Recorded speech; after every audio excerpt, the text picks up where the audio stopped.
اللهم صل على محمد وآل محمد وعجل فرجهم. ورحمة الله على أعدائهم أجمعين من الآن إلى قيام يوم الدين.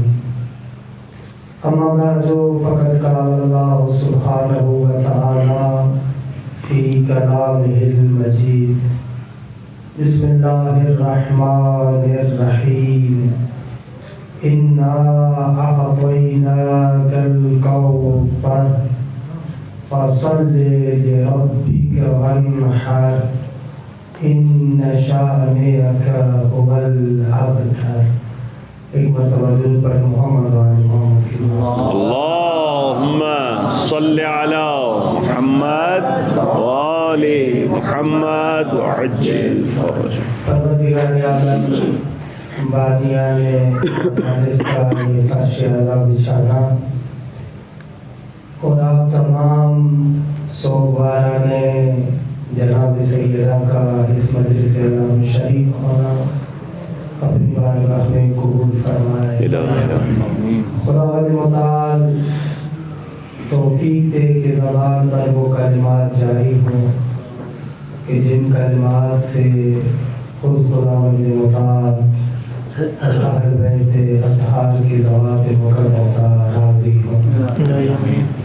خداوند متعال حق بولنے، حق پر عمل کرنے اور حق کو سمجھنے کی توفیق عنایت فرمائے. الہ آمین. اگر زحمت نہ ہو تو ایک مرتبہ بلند آواز سے درود پڑھے محمد. اللهم صل على محمد وآل محمد وعجل فرجهم. عزیزان محترم، آپ بخوبی واقف ہیں کہ اس ذات والا مقام کی مجلس ہے کہ جس کی عظمت کو فکر بشر چھو نہیں سکتا. مرحبا مرحبا. اور خدا جانتا ہے کہ یہ کوئی منبری یا خطابتی جملہ نہیں ہے، کاملاً حقیقت پر مبتنی حقیقت ہے. واہ واہ. واقعاً جیسے صادق آل محمد اللهم صل على محمد وآل محمد سے منقول روایت ہے کہ جناب سیدہ کی ذات لیلۃ القدر ہے. لیلۃ القدر کے بارے میں آپ خود قرآن مجید میں پڑھتے ہیں کہ وہ قرآن کے جو تمام حقائق کو بیان کرتا ہے. پانچویں امام سے منقول ہے کہ مولا فرماتے ہیں کہ عربی زبان یبین الالسن، تمام زبانوں کی ترجمانی کر سکتی ہے، لیکن کوئی بھی زبان عربی کی ترجمانی نہیں کر سکتی.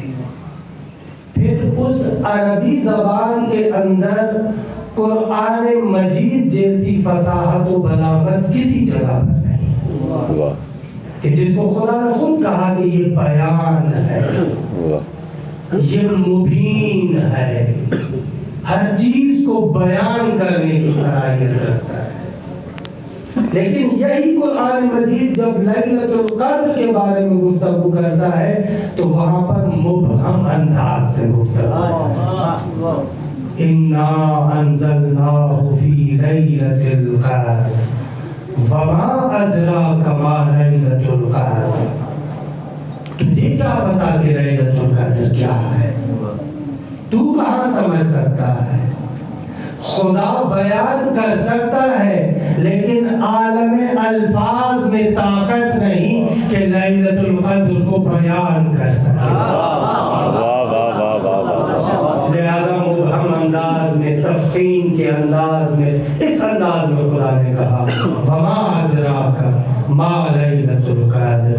گویا کے ساتھ پیارے محمد فرماتے ہیں کہ فاطمہ کیا ہے؟ فاطمہ تجھے کیا پتا کیا ہے؟ فاطمہ کون سمجھے؟ فاطمہ بھلا تمہیں کون بتائے؟ فاطمہ سبحان اللہ. وما ادراک ما الفاطمہ. کی کیا پتا؟ تو کون لفظ کو شاہد کر سکتا ہے؟ کون بول سکتا ہے؟ کس کی زبان میں طاقت ہے کہ جناب سیدہ کے بارے میں بولے؟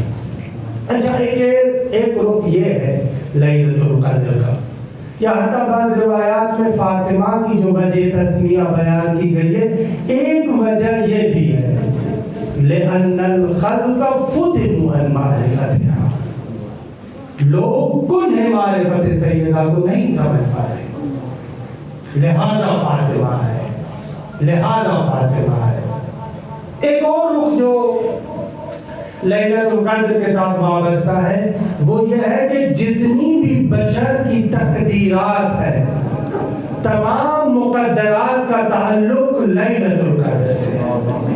واہ، اسی طریقے سے بشر کے سال کی جتنی بھی مقدرات ہیں وہ اسی رات کے اندر طے پاتی ہے، یعنی دوسرے لفظوں میں لیلۃ القدر یعنی وہ رات کہ جس رات میں بشر کی تقدیر چمکتی ہے۔ کیسے ہی ہے، تقدیروں کا تعلق اس رات کے ساتھ ہے۔ تو گویا کہ صادق آل محمد اس رخ کی طرف بھی اشارہ کر رہے ہیں کہ اگر اپنی تقدیر بنانا چاہتے ہو تو فاطمہ سے جڑ جاؤ۔ کئی مرتبہ درود پڑھو۔ واہ واہ واہ،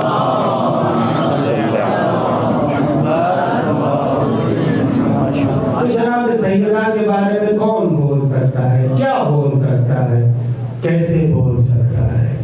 اپنی ناتوانی کا خوب احساس ہے، لہذا جو دو تین باتیں آپ کے سامنے عرض کریں گے انہی سے سمجھتے ہیں جو محرم اسرار ہے۔ جناب سیدہ وہ عظیم ذات کہ بشر واقعاً نہیں سمجھ پاتا کہ کیا ہے۔ بہت سارے فرامین کی طرف بھی آتے ہیں، تعبداً ہم لوگ قبول کرتے ہیں، لیکن ذہن قادر نہیں ہوتا کیا کہیں۔ خاتم الانبیاء جیسی شخصیت اگر کہے ام ابیہا، خود کون سمجھے؟ ام اصل، ریشہ، بنیاد، جہاں پر سب پلٹ کر آتے ہیں۔ بنیاد، ریشہ، اولاد کے لیے والدین ہوتے ہیں۔ یہ کہاں ہوتا ہے کہ والدین کے لیے ام اور ریشہ اولاد بنتے ہیں؟ کہ انشاءاللہ آگے چل کر شاید ایک نقطے کی طرف اشارہ کروں کہ یہ جو ام ابیہا ہے، ممکن ہے اس کا ایک سر، ایک راز یہ بھی ہو کہ فاطمہ بنیاد خاتمیت نہ مگر پیغمبر اکرم شخص اپنی بات کر رہے ہیں، نہ بنیاد خاتمیت واقعی سیدہ ہے۔ اگر فاطمہ نہ ہو تو یہ خاتمیت کا سلسلہ متحقق نہیں ہو سکتا۔ واقعاً ایک ایسی ذات ہو نا، اگر نبوت کا سلسلہ ختم ہو تو اس کے وجود کے ذریعے سے امامت کا سلسلہ جلوہ گر ہو سکے۔ بنیاد تو بنے نا، ایک بنیاد ہو جس حلقہ وصل کے ذریعے سے خاتمیت کا زمینہ ہموار ہو سکے، خاتمیت کی بنیاد ہو سکے۔ تو بہرحال جناب سیدہ کے بارے میں جتنے بھی جملات ہیں ان جملات کو سمجھنا، اس معرفت کے ساتھ دیکھنا، انسان کی عقل دنگ رہ جاتی ہے۔ کیسے سمجھے؟ نحن حجت اللہ علی الخلق وجدتنا حجت اللہ علینا۔ معصوم فرما رہا ہے وہ امام جو خلق اور خدا کے مابین واسطہ ہوا کرتا ہے۔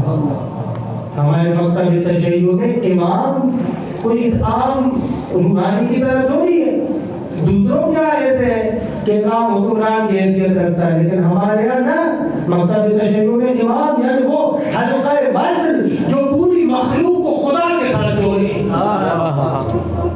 پوری کائنات، پوری مخلوق کے لیے حلقہ وصل حجت خدا ہے، امام ہے۔ امام کا کام فقط یہ تھوڑی ہے کہ چند احکامات تمہیں بتائے، یہ کام بھی امام امام کا ہے. امام کا کام فقط یہ تھوڑی ہے کہ لوگوں پر ظاہری حکومت کرے، گرچہ یہ کام بھی امام کا ہے، لیکن امام کا تصور، امامت کا تصور، حجت خدا کا تصور اور زیادہ وسیع ہے.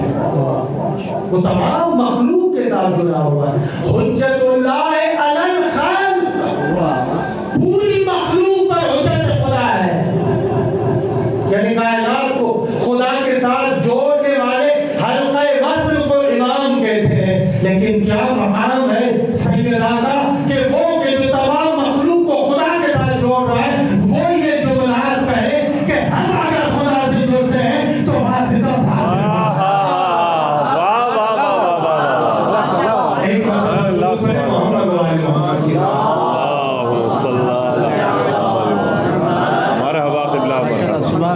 سبحان اللہ سبحان اللہ. ان اسرار و رموز کو کون سمجھے؟ کہاں سے سمجھے؟ کہاں سے وہ عقل لائے انسان؟ کہاں سے وہ فکر لائے؟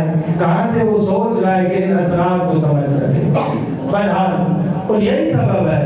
دیکھیں آج میں دیکھ رہا تھا، اگر مجھے تھوڑی سی فرصت بھی ملی، کافی بہار الانوار کے جو جناب سیدہ کے بارے میں بات ہے، اس میں دوسرا باب جناب سیدہ کے القابات اسماء گرامی کے جو فلسفے ائمہ سے منقول ہے وہ اس میں بیان ہوئے. اور کچھ روایتیں لے کر بھی آئے ہوں، اگر ٹائم ملا تو شاید ان کو پڑھ بھی لوں.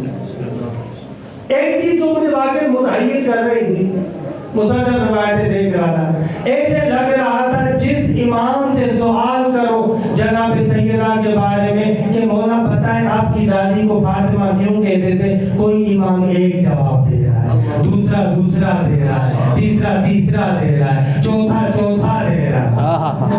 اس باب کے اندر روایات دیکھیں، حتیٰ میں نے تو یہ بھی دیکھا کہ ایک ہی امام سے ایک مرتبہ پوچھا فاطمہ کو فاطمہ کیوں کہتے ہیں، امام نے ایک جواب دیا، دوسری مرتبہ پوچھا دوسرا جواب دیا، تیسری مرتبہ پوچھا تیسرا جواب دیا. سبحان اللہ. تو یہ کس چیز کو بیان کر رہا ہے؟ کیا پہلا جواب غلط تھا؟ نہ، وہ بھی درست تھا. فاطمہ کا فلسفہ کوئی ایک ہے، فاطمہ اس وجہ سے بھی ہے، فاطمہ اس وجہ سے بھی ہے، فاطمہ اس وجہ سے بھی ہے. یعنی ایسے لگ رہا تھا کہ ہر امام ہر بار بہانہ ڈھونڈ رہا ہے کہ اپنی دادی کا اور مقام بنا. اور یہ سورت جو میں نے آپ کے سامنے تلاوت کی ہے کہ وقت بھی گزر رہا ہے کہ اس کے بارے میں چند باتیں عرض کرنی ہے کہ اس سورت کے بارے میں بھی دیکھ رہا تھا مفسرین کے مابین اختلاف تھا. اکثریت کاتب مفسرین نے کہا کہ یہ سورہ کوثر مکی ہے، مکے میں نازل ہوا. بعض مفسرین نے کہا کہ نہ مدنی ہے. بعض کہ جو اہل دل تھے ان کا ایک بیان دیکھا مجھے بہت اچھا لگا. بعض نے کہا کہ بھائی کیوں لگتے ہو، یہ سورہ مکی بھی ہے مدنی بھی ہے. یہ قرآن مجید میں کوئی انوکھی بات نہیں ہے. بہت ساری سورتوں کے بارے میں، آیتوں کے بارے میں ہے کہ دو مرتبہ نازل یہ سورت کی آیت. اس نے یہ لکھا، میرے دل میں کچھ اور خیال آیا کہ وہ جملہ بھی کہہ رہا ہوں. یعنی گویا کہ ایسے لگ رہا ہے، انشاءاللہ سورت کی طرف میں آ رہا ہوں، ایسے لگ رہا ہے پہلی مرتبہ یہ سورہ مکے میں نازل ہوا، لیکن یہ سورہ اتنا خوبصورت تھا، یہ سورہ اتنا مزیدار تھا، یا دوسرے لفظوں میں کہوں کہ یہ فاطمہ کا قصیدہ اتنا خوبصورت تھا، اتنا خوبصورت تھا، جب ایک مرتبہ پڑھنے والے نے پڑھا تو گویا کہ مصطفیٰ مدینے میں آئے، پھر دل میں طلب پیدا ہوئی، خدایا وہ جو قصیدہ پڑھا تھا ذرا دوبارہ سنا. آپ سنتے ہیں کبھی کبھار ایک بندہ آتا ہے تقریر کرتا ہے، کوئی شعر پڑھتا ہے، سننے والوں کو بہت زیادہ پسند آتا ہے، گویا کہ سننے والے کہتے ہیں قبلہ مقرر، قبلہ مقرر. تو ایسے لگ رہا ہے یہ سورہ اتنا مزیدار تھا، رسول اللہ فرما رہے یا اللہ مقرر، یا اللہ مقرر. ایک بار ہم درود پڑھیں محمد و آل محمد.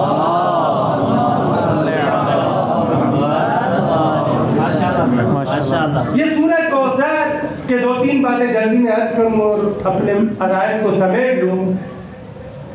مشہور یہی ہے اور سورت بتاتی بھی ہے کہ یہ جو کوثر ہے، اس کوثر کا بارز ترین مصداق، ظاہر ترین مصداق جناب سیدہ کی ذات ہے۔ لیکن عجیب بات یہ ہے کہ اس مطلب کے لیے توجہ کیجیے، ہماری روایات کے اندر ایک روایت بھی نہیں جو بیان کرے کہ کوثر یعنی فاطمہ۔ یہ عجیب، یہ تفاسیر کو اٹھا کر دیکھیں، تفاسیر روایت کو، تفاسیر آل بیت کو اٹھا کر دیکھیں، اتنا زیادہ شہرت رکھتا ہے مطلب، اس میں کوئی شک نہیں، لیکن روایت ایک بھی نہیں ملے گی کہ کوثر یعنی فاطمہ۔ یہ کیا راز ہے، یہ کیا فلسفہ ہے؟ جب تھوڑا سا اس صورت پر تأمل کیا تو بات کسی حد تک سمجھ میں آئی کہ شاید اس بات کے کہنے کی ضرورت ہی نہیں تھی۔ دیکھیے گا خود اس صورت کے بارے میں جو 2-3 باتیں عرض کر رہا ہوں، یہ صورت واضح طریقے سے، بالکل روشن طریقے سے بیان کر رہی ہے کہ کوثر کا بارز مصداق سیدہ ہے، اور اس لطافت کو سامنے والے بھی شاید اتنا سمجھ رہے تھے، لہذا ان کو ڈاؤٹ، شک ہی نہیں ہوا کہ اس کے بارے میں سوال کریں، مگر یہ بھی پوزیدہ نہیں اس کے بارے میں بھی کوئی سوال کرے۔ یہ تھوڑا سا سورت کے مضامین پر توجہ کیجئے گا تو یہ مطلب بالکل روشن ہے۔ اگر آپ لوگوں کا مزاج میرے ساتھ ہے ملا ہوا تو ایک مرتبہ بلند آواز سے درود پڑھیں محمد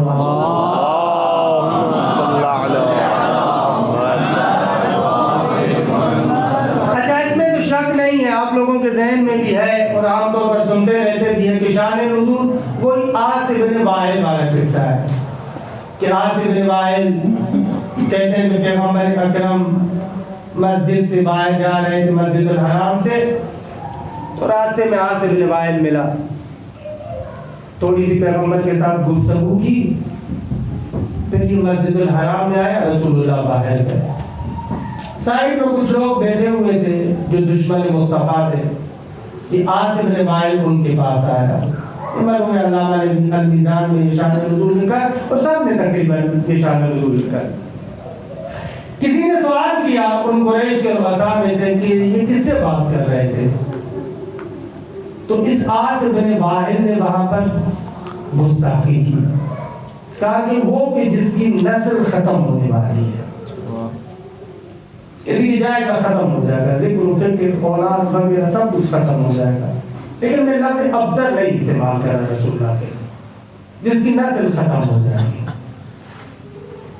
اچھا، اس نے یہ کہا، کہتے ہیں کہ اس کے بعد یہ سورہ پیغمبر اکرم پر نازل ہوا، اور اس سورت کے آخری جملے سے میں 2-3 باتیں عرض کر رہا ہوں تاکہ ابتداء الکوثر سمجھ میں آئے۔ قرآن نے کہا نا ان شأنک هو الابتر، کہ یہ جملہ حصر کی شکل میں ہے، ان شأنک هو الابتر، مبتدا خبر معرفہ، درمیان میں ہوا کی ضمیر فصل کی جو حصر کو بیان کر رہی ہے۔ تیرا دشمن ہی ابتر ہے، کہ ابتر کا معنی بھی میں بیان کرتا ہوں۔ مرحوم علامہ طباطبائی فرماتے ہیں کہ یہ جو حصر ہے، اس حصر کو کہتے ہیں قصر قلب۔ تھوڑی توجہ کیجئے گا، میرا پورا خدا اسی قصر قلب میں چھپا ہوا ہے۔ علامہ کا بیان ہے جو مرحوم علامہ کا قصر قلب ہے۔ قصر قلب کسے کہتے ہیں؟ حصر کے مختلف اقسام ہیں نا، فقط یہ ان میں سے ایک حصر ہے قصر قلب، یعنی سامنے والا ایک بات سوچتا ہے، اس کے سامنے آپ جو کلام کرتے ہیں وہ اس کے بالکل برعکس۔ مثلا سامنے والا سمجھتا ہے میرے 2 دوست ہیں، ایک خالد ہے ایک زید ہے، مثلا آپ سمجھ رہے ہیں میرے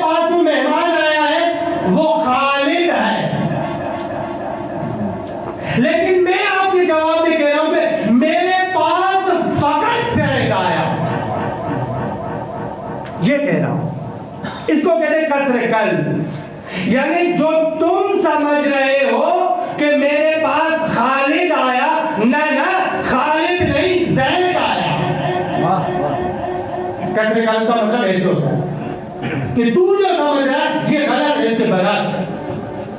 یہاں پر جو خدا فرما رہا ہے ان شانئک هو الابتر، مصطفیٰ تیرا دشمن ہی ابتر ہے.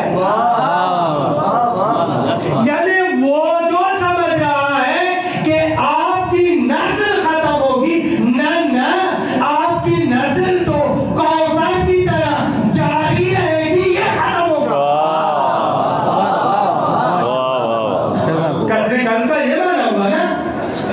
اچھا یہ جو قرآن مجید آخری سورت میں اس آخری آیت میں کسر قلب کے عنوان سے ذکر کر رہا ہے کہ تمہارا دشمن ہی ابتر ہے. کیوں؟ کہاں سے پتا چلا؟ اس لیے کہ انا اعطیناک الکوثر، جب ہم نے تمہیں کوثر دیا ہے تو پھر مصطفیٰ تمہارا نام و نشان نہیں مٹے گا، تیرا دشمن ہی ابتر ہے. یہ خود آیہ کریمہ کا آخری حصہ کسر قلب یہ بیان کر رہا ہے کہ جو اوپر کوثر آ رہا ہے اس کا تعلق اس آخری جملے کے ساتھ ہونا چاہیے. وگرنہ کیا کوثر کا تعلق وہاں پر جنت کی ایک نہر سے ہو، آخر میں آیت کہہ رہی ہے کہ تمہارا دشمن ابتر ہے. یہ کیسی وضاحت ہے، یہ کیسی بلاغت ہے کہ بعض تو اتنے بے حیا ہے، ان لوگوں نے کہا کوثر یعنی پیغمبر کے صحابہ. یعنی واقعی دکھائی کی بھی حد ہوتی ہے. ایک مرتبہ درود پڑھے محمد و آل محمد. یار میں اتنی تھکی ہوئی مجلس تو نہیں پڑھ رہا ہے، اتنا خراب.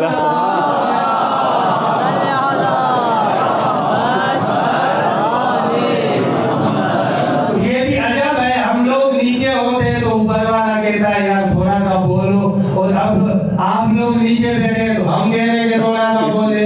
تھوڑا سا بولے، جلدی میں جان چھوڑ دو. تو یہ آیہ کریمہ آخری جملہ اور پہلا جملہ قرآن مجید فصیح و بلیغ کلام ہے. اس کے ارتباط کا تقاضا یہ ہے کہ جو اوپر کوثر دیا جا رہا ہے اس کا کوئی تعلق تو ہو نہیں نشانے کو وہ ابتر سے. یعنی کوثر ایسی چیز ہونی چاہیے کہ جس کا لازمی نتیجہ یہ نکلے تمہاری نسل چلتی رہے گی، یہ بے اولاد اور بے نشان ہوگا. یہ تو ہونا چاہیے، وغیرہ ارتباط کے ساتھ. اچھا زمخشری لکھتا ہے تفسیر کشاف میں، ابتر خدا نے یہ جو دشمن مصطفیٰ کے لیے لفظ بھی چنا ہے بہت ہی پیارا لفظ ہے. ابتر کے لیے زمخشری لکھتا ہے کشاف میں دم بریدہ گدھے کو کہتے ہیں. دم بریدہ گدھا یعنی مصطفیٰ تمہارا دشمن گدھا ہے. لیکن کہیں گدھا بھی ناراض ہو اس لیے کہا گدھا بھی نہیں تم بری گدھا. ناقص گدھا. انا اعطیناک الکوثر. یہ قرآن مجید میں مختلف جگہوں پر جہاں پر خطاب خداوند متعال اس جمع کی صورت میں کرتا ہے، بعض مفسرین کہتے ہیں کہ وہاں پر اس نقطے کو مد نظر رکھا جاتا ہے خداوند متعال اپنی تمام عظمت کو مد نظر رکھتے، تمام کمالات کو مد نظر رکھتے، تمام جاہ و حشم کو مد نظر رکھتے. ان تمام چیزوں کو مد نظر رکھتے ہوئے وہاں پر خداوند متعال اس جنگ کی تعبیر کو لاتا ہے. اچھا اس تعبیر کا لطف لینے کے لیے اس بات پر توجہ کیجیے. بسم اللہ. اگر آپ کسی سے مانگیں یا اگر کوئی بندہ آپ کو دے تو ایک دینے والا ہے ایک لینے والا ہے. دینے والا جو بھی دے اپنی حیثیت کے مطابق دے. لینے والا جو بھی لے اپنی قابلیت اور صلاحیت کے مطابق لے گا، نہ دینے والا اپنی قابلیت سے زیادہ دے سکتا ہے، نہ لینے والا اپنی قابلیت سے زیادہ لے سکتا ہے۔ اس کو تھوڑا مد نظر رکھیے گا۔ یہاں پر دینے والا کون؟ اللہ۔ واہ واہ واہ واہ واہ واہ واہ واہ۔ یہاں پر دینے والا کون؟ وہ کہ جو کہتا ہے کہ میرے پاس تمام خزائن ہیں۔ عندہ مفاتح الغیب ان من شیء الا وعندنا خزائنہ۔ تمام خزائن میرے پاس۔ خدا کی ذات سے بڑا معطی نہیں ہے، اس سے بڑھ کر کوئی ذات تصور نہیں کر سکتے کہ اس سے بڑی ذات ہو دینے والی، اور عالم امکان میں مصطفیٰ سے بڑا ظرف نہیں ہے۔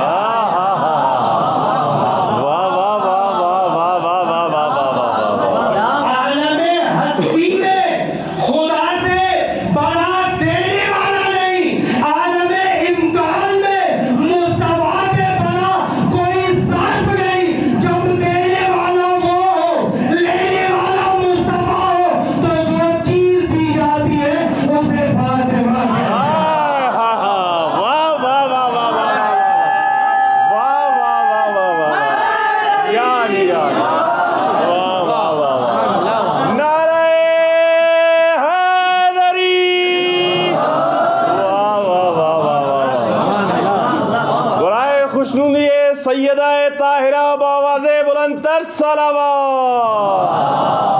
سبحان اللہ سبحان اللہ سبحان اللہ، سبحان اللہ سبحان اللہ سبحان اللہ۔ وہ بھی خدا جب دینے کی بات کر رہا ہے تو اپنے تمام عظمتوں کو جمع کر کے ہم نے دیا، ہم نے دیا۔ اِنَّا أَعْطَيْنَاكَ الْكَوْثَرَ۔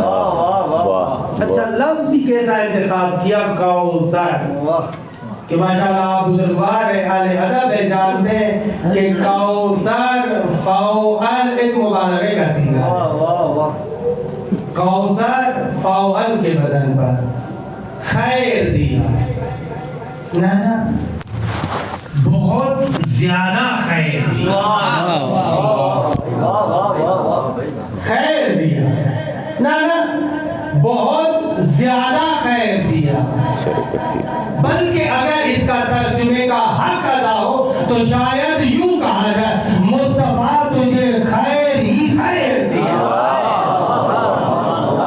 لفظ کے اندر بھی مبالغہ، خیر دیا، خیر کثیر۔ ارے ایک تنظیر کر رہا ہوں، صرف اور صرف تنظیر کے اندر خدا کے بارے میں آپ کیا تعبیر استعمال کرتے ہیں؟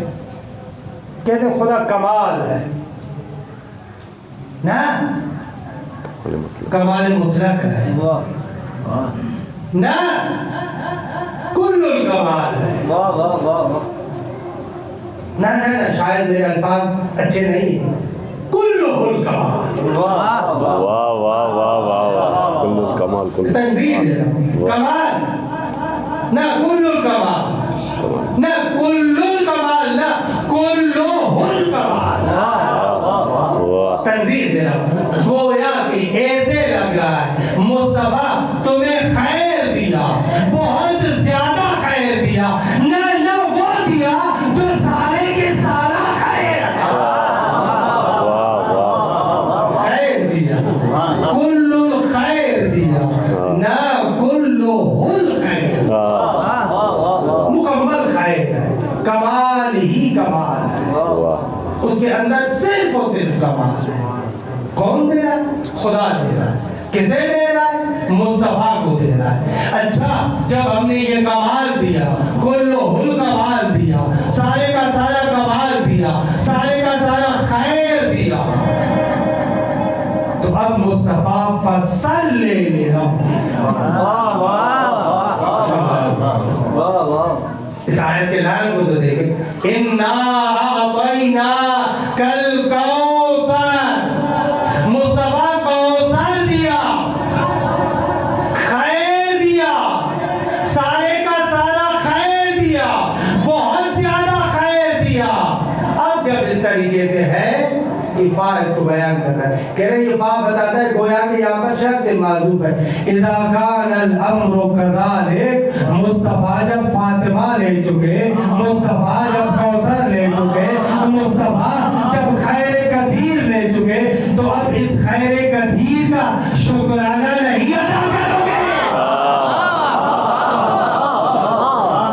اذا کان الامر کذالک فصل لربک، بس مصطفیٰ تو اپنے پروردگار کے حضور نماز پڑھ۔ اچھا، اگر آپ سننا چاہتے ہیں، آپ کی لطیف سماعتوں کے حوالے ایک جملہ کرنا چاہتا ہوں۔ بسم اللہ۔ سیدہ، وہ کوثر، وہ خیر کثیر، جو اتنا بڑا تحفہ، اس تحفے کا تشکر کیا ہے؟ واہ واہ واہ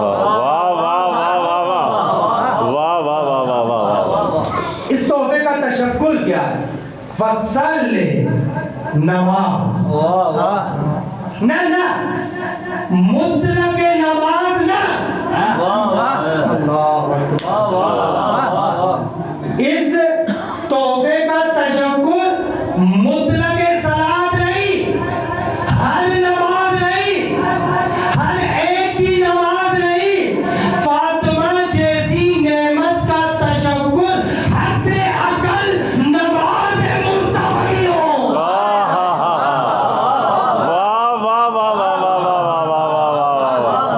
سبحان اللہ سبحان اللہ اس سبحان اللہ، نعمت کا تشکر حد اقل نماز مصطفیٰ، نماز مصطفی۔ واہ واہ واہ واہ اللہ اکبر۔ واہ، یہ آپ خود جا کر اندازہ لگائیں کہ نماز مصطفی کیا ہے۔ وہ جب لوگوں سے بولتا ہے تو تب بھی کہتا ہے کہ ظاہر میں لوگوں سے بولتا ہوں، دل خدا کے ساتھ جڑا ہوا ہے۔ وہ جو جب سوتا ہے تو تب بھی کہتا ہے تنام عینای ولا ینام قلبی، آنکھیں تو بند ہوتی ہیں لیکن دل خدا کے ساتھ جڑا ہوا ہوتا ہے۔ جو ایسا بندہ ہے خدا کا، جب فرصت سے آ کر خدا سے بات کرے گا تو اس کی نماز واہ واہ واہ واہ واہ واہ واہ واہ واہ، وہ کیا نماز ہوگی، وہ کیا حضور قلب ہوگا۔ اچھا، فاطمہ کے وجود کا تشکر حد اقل یہ ہے، فصل لربک وانحر، کہ مشہور ترجمے کے مطابق کہ نماز پڑھو اور قربانی کرو۔ صرف نماز بھی کافی نہیں ہے، اتنی بڑی جو نعمت لے رہے ہو تو دینا بھی پڑے گا، دینا بھی پڑے گا۔ اور دیا، کسی نبی نے اتنا نہیں دیا۔ ما اوذی نبی کما اوذیتو، یہ صبر کو بیان کرتا ہے، قربانی کو بیان کرتا ہے۔ فصل لربک وانحر ان شانئک هو الابتر۔ مصطفیٰ، ہم یہ وعدہ کرتے ہیں، یہ جو تمہیں کوثر دیا ہے، اس کوثر کا نتیجہ یہ ہوگا کہ تیرا مشن ختم نہیں ہونے والا۔ اچھا، میں اپنی باتوں کو سمیٹ رہا ہوں، ختم کر رہا ہوں، ایک استفادہ کر رہا ہوں، دو استفادے کر رہا ہوں، ایک شخصی اور ایک اجتماعی۔ گویا کہ خدا و تعالی وعدہ دے رہے ہیں کہ مصطفیٰ، اس کوثر کی برکت یہ ہے، خط مصطفی، یہ تمہارا پروگرام، یہ جو تو لے کر آیا ہے، یہ تا روز قیامت ختم نہیں ہونے والا۔ تمہارا دشمن کسی بھی روپ میں آئے، کسی بھی انداز میں آئے، لیکن وہ اب تر ہے۔ اور مجھے جملہ کہنے تھے، آج کے زمانے میں تو خود اپنی آنکھوں سے آپ نے دیکھا کہ وہ اس ابتر کا وارث